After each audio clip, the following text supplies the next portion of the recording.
Hi guys, welcome to another painting video. Well, this time I think we did this before, but I think it's a nice technique that I like. It's something really simple. It's something we're going to use with a straw just to define the middle of our work, of our canvas. We are going to use a flip cup in the middle with some white glue and some Floetrol and a little bit of water. Then we're going to finish all around it with just our acrylic and water, because I want the middle part to have some cells, but the exterior I want it to be some line just to define the work which is going to be inside, of course, with the cells and everything. So like I said, we're going to use a straw just to make the side more refined, if you want. So let's go and see what happens.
So guys, listen, I think the finish is really interesting. I think that once again I had to stop at one point because like most of you, I don't know when to stop.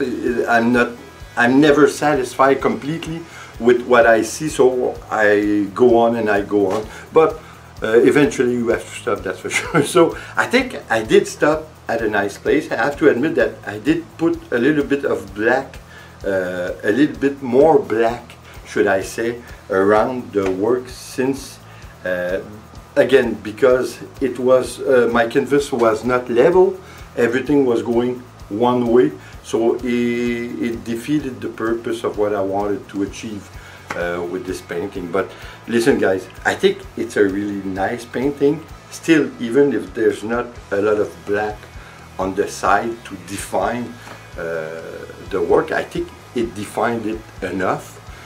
I think it's nice, but like always, it's subjective. It depends on your taste, but at least I think it achieved the purpose which it was intended for, which was to define the center. But the center is again very big. I should have, you know, the only thing I could have done differently would have been to make the center a little bit more small, a bit smaller. So the rest would have defined a lot of the center. It would have been a bit like a, how do you call it, space something. I'm forgetting all what I wanted to say, but I think you know what I want to say. I think again, we did what we wanted to do with it. Again, you can use a straw or something in a can, oxygen can or something, to spray and define more your work. That's a way you can go at it, but still I think it's very nice. So guys, I hope you did enjoy. I hope you're gonna try it, because it's quite simple and we achieved something that is a professional finish, so it's kind of interesting. So guys, like always, please subscribe, leave a comment and share. It's always appreciated. See you on the next video. Take care guys.